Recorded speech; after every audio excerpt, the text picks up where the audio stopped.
Because he wanted a check rein, a control, a straitjacket. And that's what you are to him.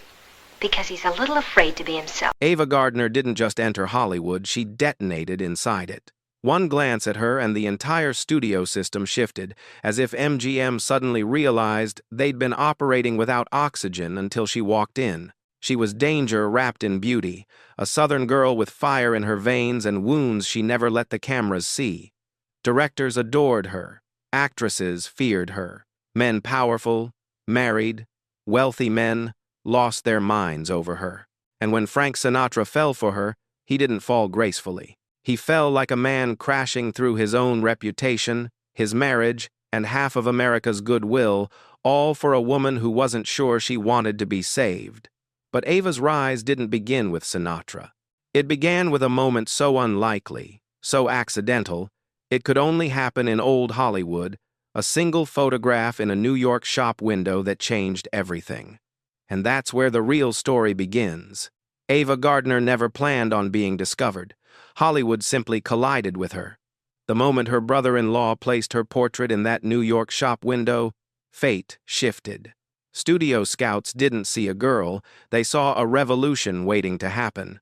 MGM summoned her to Los Angeles like they were retrieving a rare artifact, and Ava stepped into the studio gates with nothing but raw beauty, a Southern accent too thick for film, and a quiet fire no one knew how to handle.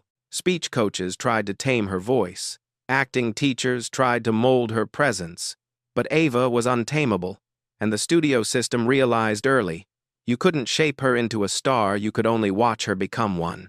Every camera she faced seemed to tremble a little, as if terrified it couldn't capture all of her. And when the killers launched her into international stardom, Hollywood finally understood it had never owned Ava Gardner. Ava Gardner owned Hollywood.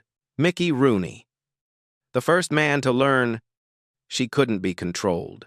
Mickey Rooney thought he knew fame, thought he understood women, thought his boy next door charm could win over any heart. Then he met Ava Gardner, 19, inexperienced, breathtaking, and already outgrowing the small life he imagined for her. Their marriage began in secrecy, not romance, because MGM feared the public discovering America's wholesome teenager was actually a married man. Rooney expected devotion. Ava expected honesty. What they got was chaos.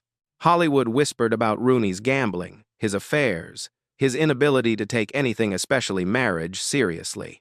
Ava, young but not naive, watched him burn through money, loyalty, and trust with the same recklessness he brought to late-night parties and studio scandals. Their marriage barely survived a year, but the lesson Ava carried forward lasted a lifetime. The industry might adore Mickey Rooney, but she refused to live as another ornament in a studio-manufactured fantasy. When she left him, she walked away from both the marriage and the illusion that Hollywood men could ever truly handle a woman like her. Artie Shaw, the genius who tried to break her spirit. Artie Shaw entered Ava's life like an intellectual storm, brilliant, imposing, impossible to ignore. He didn't worship her beauty the way other men did. He tried to dissect it, analyze it, reshape it. Shaw saw Ava as a project, not a partner. He critiqued her education, correcting her grammar mid-conversation. He dragged her to bookstores, lectured her about philosophy, and treated her like a student obligated to impress him. At first, Ava mistook his intensity for depth. But Shaw's brilliance came packaged with cruelty, a cold judgment that chipped away at her confidence. Hollywood later called Ava Gardner a flame that burned too bright for most men, but Shaw didn't see a flame, he saw a challenge. And Ava, already wounded by Rooney's infidelity, tried to become the woman Shaw wanted, until she realized the truth. The more she bent to please him, the more he demanded she break. Their marriage lasted only months, but it steeled Ava in ways Shaw never anticipated. She emerged from that union sharper, stronger, and unwilling to let any man, genius or not, tell her what she was worth. Frank Sinatra, the man who set his world on fire for her. Frank Sinatra didn't just fall for Ava Gardner, he detonated his entire life for her. Their affair erupted like a scandal Hollywood hadn't seen since the golden era of the tabloids. Sinatra was still married to Nancy Barbato, still clinging to the wholesome public image the studios crafted for him. Ava didn't encourage the affair, but she didn't run from it either. Frank was magnetic, volatile, irresistible, the kind of man who could look at her like she was the only woman on earth, while simultaneously destroying everything good in his life. The Catholic Church condemned them. Gossip columnists licked their lips.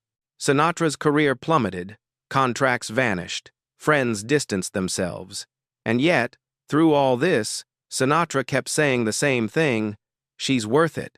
For Ava, the intensity was intoxicating and terrifying. She loved him, but she also saw the darkness in him, the insecurity, the drowning desperation that followed him everywhere.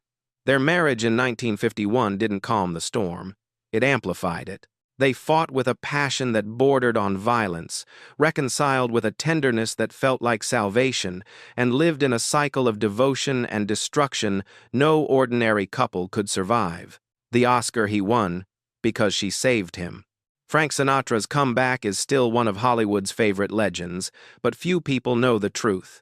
It was Ava Gardner who put him back on the mountaintop. When Sinatra's career collapsed, when concerts sold poorly, when record labels hesitated, when the world began to believe he was finished, Ava used her influence quietly, but unmistakably. She pushed for him behind closed doors, spoke to the right producers, and demanded they look past the scandal and see the talent. She lobbied for him to be cast in From Here to Eternity, a role that would resurrect his career and win him an Academy Award. Sinatra knew it. Hollywood insiders knew it, but the public never heard it, because Ava never took credit. She didn't want applause. She wanted Sinatra to stand on his own feet again. But the irony was brutal. The stronger Sinatra became, the more volatile their marriage grew. His jealousy consumed him. Her independence enraged him. Their love, once passionate and tender, began collapsing under the weight of its own intensity. She saved his career, yet neither one could save their marriage. The secrets. Hollywood never let her say out loud. Ava Gardner carried secrets that old Hollywood forced women to hide. Pregnancies she couldn't keep because studios controlled actresses' bodies like contract property. Affairs the press would have weaponized. Heartbreaks that would have ended lesser women. She once confessed in private that she never regretted leaving Sinatra, only the pain of what they lost along the way. Hollywood tried to silence her, shape her, and tame her, but Ava refused to be anyone's puppet. She moved to Spain, then London, slowly peeling herself away from the machine that made her famous. The tabloids called it running. It wasn't. It was survival. She sought a life where she could finally breathe without flashbulbs cutting through her peace. In Europe, she became something Hollywood never let her be: human. She made friends outside the movie world, surrounded herself with musicians, bullfighters, artists, people who didn't care about her box office numbers or scandalous past. Yet even oceans away, Frank Sinatra never loosened his emotional grip on her memory. He sent letters, gifts, and apologies long after the divorce, not because he wanted her back, but because he could never truly let her go. The final years, and the man who still loved her. Ava Gardner lived her later years with the same dignity she carried through her chaos. But the stroke in 1986 was a cruel twist. Her body weakened, her independence challenged, yet her spirit remained unbroken. And when the medical bills rose and the travel became difficult, Frank Sinatra stepped in without hesitation. He paid for her care, arranged medical flights, and ensured she had everything she needed, not as a desperate lover trying to rekindle something lost, but as a man making peace with the greatest love of his life. Ava never remarried after Sinatra. She kept his letters, his photos, his memories like fragile relics of a past that wasn't always kind but was always real. When she died in 1990, Sinatra wept for days, shattered by the loss of the woman who had defined his passion, his madness, and his mythology. Ava Gardner didn't leave this world quietly. She left it the same way she lived, on her own terms, with her secrets intact, and with a legacy so powerful it still haunts Hollywood today. And as the curtain closed on her life, one truth became undeniable. She was the only woman Sinatra could never live with, and the only one he could never live without. Ava Gardner's story didn't fade when she passed in 1990. If anything, her legend grew sharper, more haunting, more impossible to contain. Some stars dim with time, Ava never did. She wasn't the porcelain goddess MGM tried to sculpt, nor the sultry femme fatale gossip columnists splashed across front pages. And she certainly wasn't the tragic lover Frank Sinatra could never fully hold or fully release.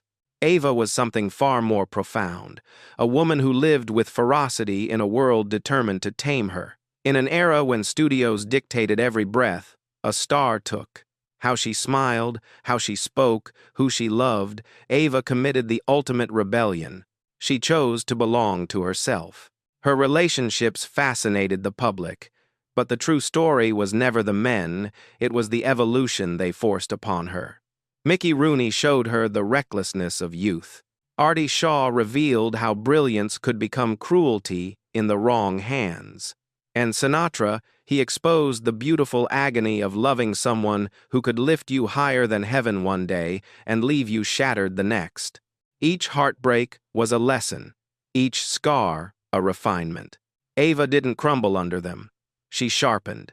She learned how to navigate the industry with a backbone stronger than the studio gates themselves. And when Hollywood's unforgiving spotlight began casting harsher shadows on aging actresses, Ava made a choice only the boldest could make. She turned her back on the machine. She fled to Spain, then London, building a life defined not by premieres or contracts, but by freedom, wine-soaked nights with trusted friends, quiet mornings without paparazzi, and the peace of finally breathing air unscented by the expectations of millions. Yet even continents away, Sinatra's presence hovered, a ghost of a love too powerful to extinguish. His final act of devotion paying for her care after her stroke wasn't about romance. It was about gratitude, closure, and the kind of love that outlives marriages, careers, and lifetimes. Ava Gardner endures because she represents old Hollywood's most stunning paradox. A woman adored for her beauty, yet immortalized for her courage. She survived a world designed to break her, and emerged unforgettable, untouchable, undeniably Ava. If stories like Ava Gardner's still captivate you, if you want the real Hollywood, not the polished version, make sure you subscribe, like, and share this video.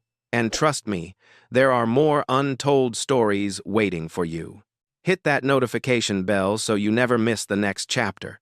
Hollywood remembers its legends, and here, we reveal the parts it tried to bury.